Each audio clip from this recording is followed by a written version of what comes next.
Welcome back to Gray Squadron. We have a special episode tonight. We brought Kyle on. Kyle's a local guy. We've known him since back in X-Wing days, right? Back in the X-Wing days. Some Destiny together. And Destiny, stuff. yeah, it's been a while. Yeah. You guys might know Kyle as Spell King Hobby. He's a master painter extraordinaire. But we wanted to bring him on. We thought it'd be fun to just have a chat. He's going to demo some cool new painting techniques and basing techniques for us, I should say. And I'll let him introduce himself before I keep rambling. Yeah. I'm Kyle Walton. I go by Pale King Hobby. I've been involved in the tabletop scene for pretty much my entire life, 24 years now. So started off in like Warhammer stuff, moved on to War Machine, did card games, board games, tabletop RPGs, everything. Definitely in recent years, a lot of the AMG stuff. So a lot of stuff you guys would be familiar with, the Shatterpoint, the Legion in particular, and then a little bit of the MCP as well. So been all over the space. I teach classes. I'll be judging at the Nova Open this year. That'll be a new thing. I do a lot of community events, so don't get to do as much gaming these days as I used to. But when you have to paint as much as I seem to these days, it's something's gotta give. So yeah. Yeah, and if you guys kept track of the Worthy this year, he was the winner of the Worthy with his Spider-Man piece, which we'll show off. We'll show him closer here in a little bit too, but you can see some of his work there. It's pretty good when you see it this close. Yeah, the techniques are amazing. So what we'll do is we'll kind of give you guys some steps on how he does some of his basing techniques. You kind of get a sneak peek in his class, if you will, and we'll do them with him, and we'll talk, chat, ask some questions. If you guys have things after this, drop it in the chat. We'll reach out to Kyle and answer your questions as needed. But yeah, we thought it'd be a fun thing to take a break from the normal content. So let's take a dive into it. Hey, here's some of Kyle's work. I'll let him do the talking, though. Yeah. So obviously kind of the variety of games here. I still put a lot of stuff on gaming bases in the hopes that I will get to game again eventually here.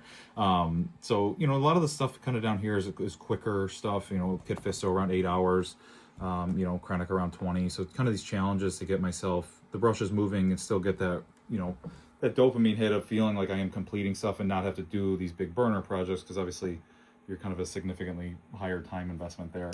And always experimenting, right? It's like the fun part of miniature paintings, that like every project comes with its own challenges, and the excitement of like doing a new character and doing a new, scenery piece or challenge for yourself. There's always something to explore. So I think I'm really fond of the Imperial stuff so far. I painted just a few things, pre-COVID probably even. When did Legion drop? It was pre-COVID. Yeah, right. So yeah, it was pre-COVID last time I painted some stormtroopers and stuff. But this is obviously all the new kits sent to me by AMG, and it's just like they're incredible. And honestly, one of my favorite parts of painting Star Wars stuff is getting to really delve into the character design. You really get to see all these bits and bobs on the Scout Troopers when you get in there, and you see the little pouches and the straps on the back and these little parts of the design that you've seen these things my whole life, right? My entire life, I know what a Scout Trooper looks like, but getting to delve down into the design, or when you're talking about like the colors on Chewie, and you really want to get them right, pulling the reference to see, where the dark spots are and how light things get, and you always have that little bit of artistic license yourself, but it's nice to kind of delve into that. Looking at Han's, I hate that Endor design on Han. That's awful. And then same thing with the Spider-Man. The Spider-Man in particular, when you're looking at the Marvel stuff, I think for me it's really kind of putting your own imprint on it, and pulling reference from all kinds of different stuff. The white lining on the suit is from the Insomniac game. For the lenses on both of them, I really looked at like the Sam Raimi posters. Looking at like a lot of classic comic book art for the suits to try and get that musculature right. It's funny, I totally was thinking of the PlayStation game when I saw your coloring, so that read perfect. Yeah, for sure. So it's all these little bits of like my history with the characters kind of combined, and then my rendition of them, right? And Joe mentioned, it's nice to see the stuff in person, and it's really, with miniatures, if you ever get the chance to be with people and their models, like take the time to really delve into them and enjoy them in person, because it's meant to be a 3D medium, right? So the pictures are great online. It's nice that we can engage with each other that way. But this is really how models are meant to be viewed, is in the round and finding all those little details that people, spend time on. I love the little duck you have on the basing of K2. It's so good. It reminds me of the that new robot movie from DreamWorks. Yeah. I watched about half of it on the plane, and that stuck with me. That's what it kind of reads. Yeah. Yeah, so these are some of his awesome work. This is the one that won the Worthy this year, for those who don't know. Yeah. It's the Spider-Man piece. It looks amazing. Thanks. I got to see this in person at DEFCON, so this is nice seeing it again. Yeah, this was a real buzzer beater. I got originally everything was just kind of up on the stilts on the pins. And I had kind of a crisis of faith in the last weeks before Adepticon. Aaron Lovejoy sculpted me this base that has all this concrete on the bottom, and I got it in the mail the Saturday before Adepticon. Oh my gosh. So everything had to get re-engineered, repaint the whole base. Wow. The spider webs then, on Tuesday night, Eric Swinson came out and taught a class for us. He's like, dude, you got to put spider webs on it. And if he says something, you got to, probably want to listen to that. So, we're twisting wires on Tuesday night, trying to make these things happen. Wednesday about 3 o'clock, finished them up, and then obviously it panned out for me. So, yeah, incredibly proud of this piece. I think the concept is just really fun, and really was playing with that weightlessness. For people who are newer to painting, like you mentioned 8 hours for some of these quicker ones. What is something that wins the Worthy, or something like Chewbacca and Han? Like how many hours would you roughly estimate those take to accomplish? Roughly, probably like the Han and Chewie, much less than the Spider-Man. I think the Han and Chewie probably like 120 hours. I'd say that the figures didn't get as much love as I put into the Spider-Man. And a lot of this was like figuring out how to do the tree, right? And again, it's when we do new things that they take longer, right? So like for somebody coming into competition painting, it's going to take you longer than, somebody who's been painting professionally for 10 years, because they just know the game, right? They know where the placement of things go. They know how to do certain techniques. And again, the Spider-Man, the painting of the figures took a long time, but the engineering process and just the composition, that just, takes time to kind of sit on it and think and move things around. Spider-Man, I'd say probably closer to like 250 hours, somewhere in there. And that's like with concepting, sketching, getting the figures built and ready. So that's like everything. I'd say somewhere in that 250 hours, not just painting specifically. So, no, that makes sense. Yeah. Great. They look fantastic. Thanks for showing us these. Yeah. If you guys have any questions, drop them below. But what I want to do now is we'll move to some of Kyle's basing classes, because as you can see, his basing and all his models are amazing. So let's go take a look. So yeah, what I'm going to do today is show Joe and Don here a little bit about sculpting rocks. I think this is a really good practice, because I think it kind of removes your fear of, dealing with the sculpting materials or getting into that. It also just gives you that little bit of customization, which, I think is always important when we're building our miniature pieces. The more control you can have over the end of your piece, the more you can really complete a vision that you have in your head. So what we're going to use today is this epoxy sculpt clay. I do like this stuff quite a bit. It dries a bit harder than something like a milliput, but it has a lot of properties that I like. Normally what I'll do is combine milliput and green stuff. This has a lot of the properties that I like from both, which is the stickiness. You can shave and cut it. Like I said, it is a bit harder, so it's a little bit more difficult, but it's still manageable. And I think this stuff is relatively well priced for the amount that you get in there. So sculpting tools that we're going to use is just this Amazon set here. You get, I think, 4 or 5 of these and 4 or 5 of these. It's like $6 on Amazon. So it's a very cheap barrier of entry to get into something and see if you're into it before you invest in heavier tools. A lot of variety with the ends of these and the different kind of shapes that you get, which is fun to play around with. Yeah. And then the secret sauce, I think, for the sculpting, this is really what unlocked it for me, is chapstick. Now the chapstick, what it'll do is you can rub some on your hand like this, and what you want to do is coat your tools with it. I was just going to put a barrier between your sculpting tool and the material, and then that way you're not getting stickage, right? You can use Vaseline, you could use regular chapstick. I like to use something that's got a little flavor to it. It's a nice like mental, like when you open up the chapstick, it reminds you it's sculpting time. I don't know if like that's just how it is for me. But that's kind of the materials that we're going to use. So what we're going to do first is mix up our parts equally of the epoxy putty. Then we're going to let them sit for about 20 minutes. Now, what we're doing there is letting them cure a little bit. If you go after these putties right after you mix them, they're usually not in the best state for usage. They're not going to be, sticky enough. They're not going to attack the stuff. So letting them cure that little bit, you'll still get about 40 minutes of working time, very good working time, and then maybe another 10 or 20 of not as good working time, but that you can kind of modify or use to your advantage as well. But we're going to mix up that putty. And then in the meantime, what we'll do is I'm going to show Joe and Don how to do some customized tall grasses. So we're going to use 2 different things. I'm going to use the old paintbrush here. And then we're going to use just some long grasses, something like this you can get at like a Hobby Lobby or a model train store, anywhere in there. And just to be able to make our own customizable length of grasses. This way you don't have to worry about buying tufts that are too tall or too short or any color that you need. You can just make them yourself. Perfect. So I'm going to show these guys how to do these customizable long grasses. This is not a very complicated technique, but like I said, it just gives you that extra level of customization that you might be looking for. So, you know, with these brushes, they're dirt cheap. You can get 5 or 8 of them for $10. They'll last you a lifetime. And again, you can get whatever size you need off of them. So for how we're going to do it, I want to get kind of a bushel of them. And I would use the good scissors from the start. That would be... I'm sure Joe's up on his home insurance, so if you cut yourself, you'll be fine. Good to go. I'm a nurse. It's true. Let's see what we got. Should have plenty. And they're going to get wily on you, but don't worry about losing them. Got plenty just like that. So, don't have to worry about keeping them even on both sides. It's actually a benefit, is to have them kind of varied. Hold them tight, pull out any strays. What you kind of want to get is like this pinch point in the middle. Good old Loctite. Yeah, Loctite. I've always liked the gel stuff. It just gives you that little bit of control. It's not going to go crazy on you. You can get it off there if you need to. I thought I had gel the other day and it was liquid, and I like started to squirt it and it was just poured out. I was like, this is not great. Yeah, Yep. It'll get you.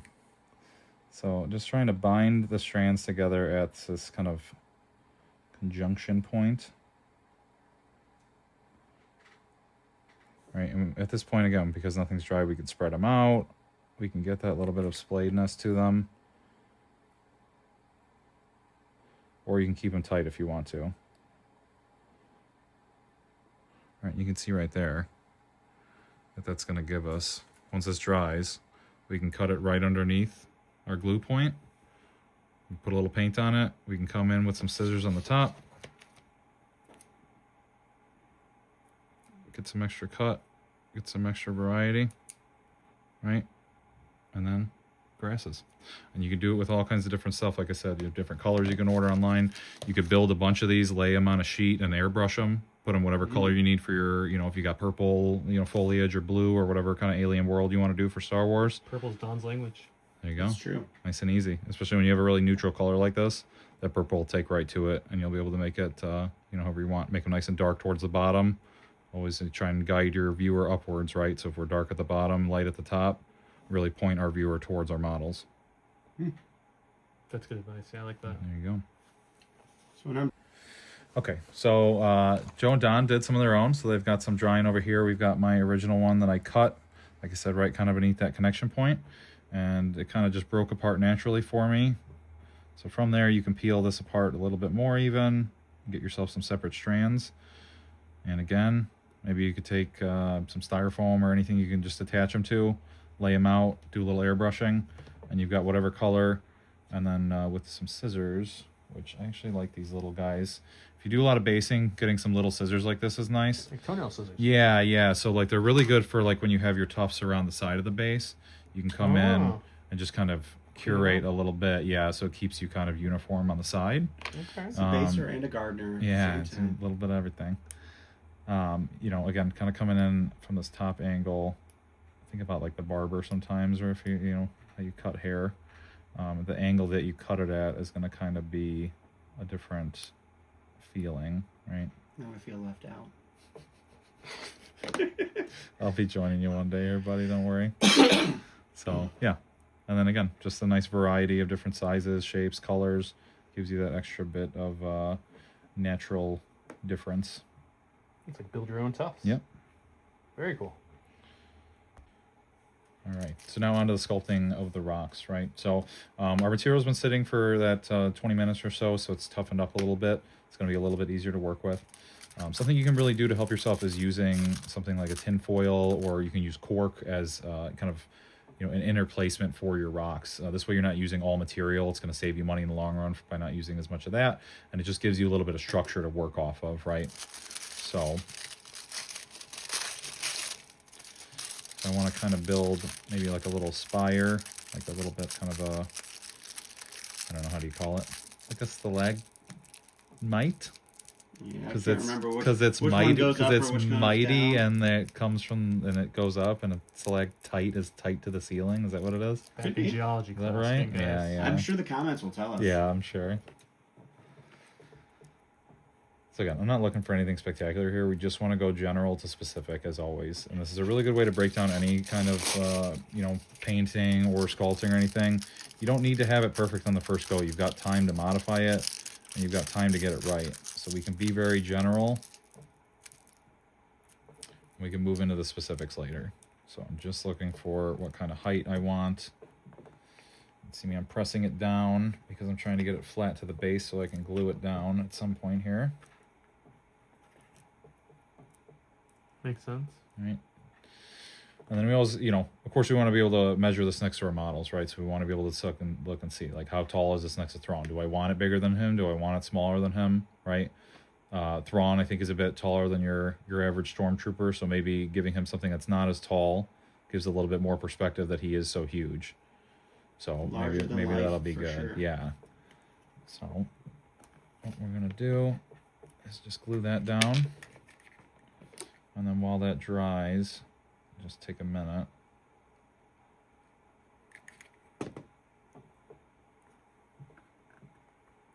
Well, while you're doing that, what's the next con you're going to go to that has classes, Kyle? I've got a bunch coming up here. So I'll be at the Warhammer Open Tacoma in July. I will be at Gen Con in August. You have class at Gen Con this year? Yeah.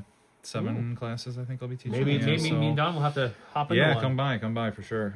Intro class, a lot of intro classes at Gen Con, really trying to kind of push into the wider community there and bring people in. I think it's the biggest opportunity we have to grow the medium in the States. So, 70,000 people that are all in an adjacent hobby.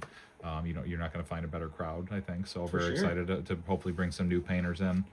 And then I will be teaching and judging at the Nova Open in early September. Nice. So, yeah. Very Quite cool. a few things lined up. Look out for those guys. Yeah, all kinds of stuff happening. So with the rock sculpting, these are the two that I like the most. When this big kind of flat guy, it really just gives me the opportunity to kind of press and shape it into a general shape.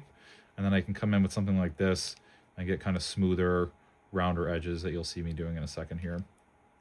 Again, I want to be able to coat those things with the chapstick. Pomegranate. He's a pomegranate guy. The good stuff. So I'll just coat my hand there. If you keep a glove on, obviously the glove won't absorb the chapstick, so it's a way to keep it more active on your hand a little bit longer. But for our purposes here, so is that one spot of your hand like the softest part of your hand? Yeah. People comment that, oh wow. Then you move on and it's like rocks. So. Baby soft spot right here. So again, if you're just getting into this, don't worry about it being perfect. It's probably going to look like it's the first time you've done it because it's the first time you've done it, right? That's the most sound advice I've ever heard. I think that we are so forgiving with other people and their learning, and we forget to give it to ourselves. So if you're going to try this, just remember that somebody else who is very good at it started in the same spot that you are now, and they got good at it. So can you. That's some good advice. Thanks.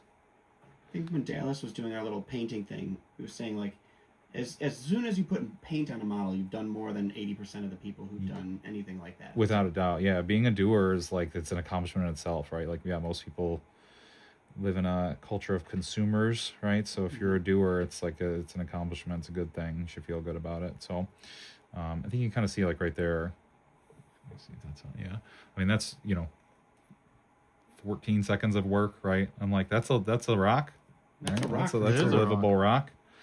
Do a little bit more here, right? So again, you think about that shape. I really like to kind of play with the fatness of this part or the thinness of this part, and you can just press in and just see what happens, and then kind of modify it from there. If you look at rocks, I mean, there are all kinds of different flat and hard and shaped surfaces, and depending on what kind of environment you're going for, you can really delve into the reference photos, and that is really the biggest thing with all of this learning and understanding stuff.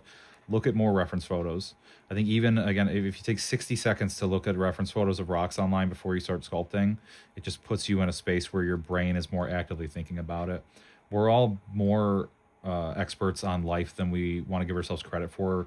The human eye and mind is so good at just keeping track of of patterns, right? So you know when something's wrong, whether you can vocalize why it's wrong or not, including on your own work, right? So the more we look at reference and go for something real, even when we're building a fantasy, it's going to feel a little bit better for our audience. So again, it's just kind of playing around with that and these little nuances. I like to put like maybe a little hidey hole in some of these, like some kind of critter's been digging in there. Some kind of weird space bug lives in there or something. So you're like Joe. You're telling a story with each base you do. Without a doubt, yeah. That's like we my want to favorite part. add to the narrative, right? We want to kind of keep building that story in with what we've got. So, little rock, and again, while our material is workable, if you're going to put a model on there, we always want to be testing to make sure is that going to work or not. We can drill a hole in it later, or whatever we need to do to secure the model later.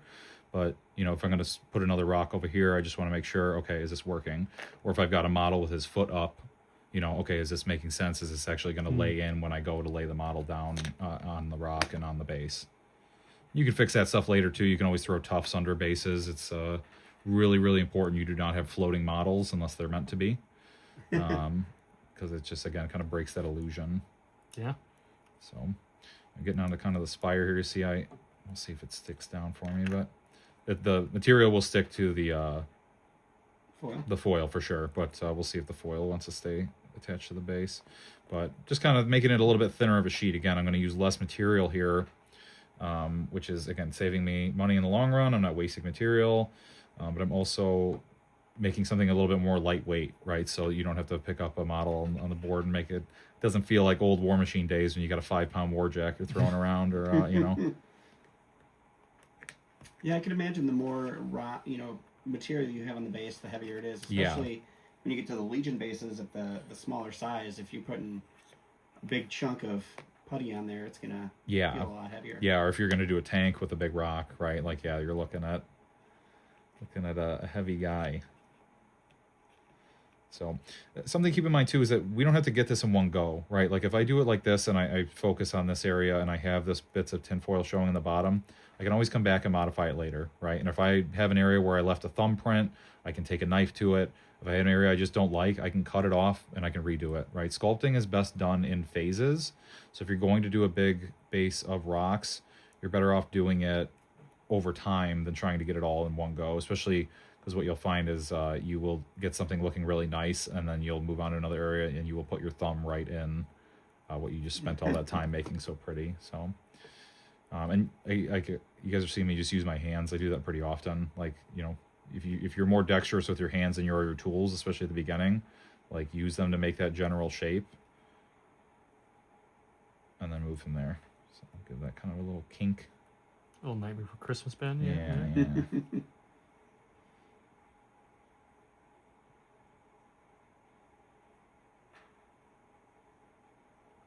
Watching you do it doesn't look that hard. No, it's not. I'm telling you, man. It's. I think it's just that most people, you haven't done it, right? And it's like, again, like once you kind of take the step to say I'm gonna try it, I think you'll find it's very enjoyable. It's very relaxing for me, and it's another tool in your toolkit that, like, when you have, if you continue down the line with the hobby, whether you want to move into competition painting or you just have a hero that comes out that you've always loved the character and you really want to do it up, the more things that you can do as a hobbyist, the better, kind of, and more exciting of a vision you can bring into reality.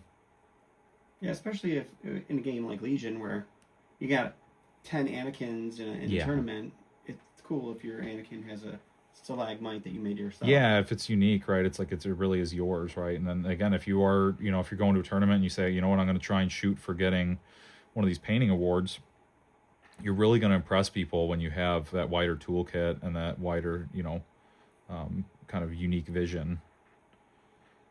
And again, when we're looking at those references, don't feel like it's good to get inspiration from rocks, right? You look at something like Antelope Canyon in Arizona, or, we took a trip to Utah a few years back and I've got references from that I still look back at.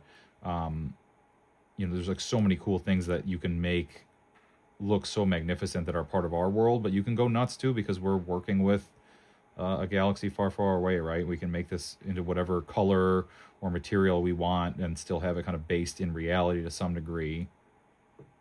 Yeah, everybody that does like the Felucia style bases. Yeah. That's always one of my favorites to see with that it's just so alien. That looking. big pop of color, You should right? do that It's in some really years. beautiful. That takes a lot more talent than I think I have. So I think you got it, man. I maybe think Kyle's teaching man. here will be increasing my basing abilities. I think you can do it. With the gamer's grass stuff, there's all kinds of different colored stuff. But yeah, again, pretty quick process there. You guys are watching it in real time, right? And it's coming together. So Really quick. Really there you crazy. go. That's a rock. That is a rock. Yeah. So we'll get these guys to do Paint, some up dry here. brush. Man, that would take really good. Good to go, right? Yeah. So we did some work with these guys. They added some more to what will be Thrawn's base eventually here. I made a rock, guys, real quick. I'm going to jump in here. Look at my little rock. Ooh, it's a rock. Just don't compare it to his rocks, but it's good. It works. It's a rock, right? I mean, it looks good. Yeah, it's not so complicated. And I think, again, if you get the confidence to do a rock, maybe you can get the confidence to add a leather strap or sculpt a hand or do something, keep kind of building on your skill set. So keep exploring that stuff. But just add a little bit more to Thrawn's base. I'm going the long way and not following my own advice about using the tin foil. But I added kind of this section here, and then we're kind of extending.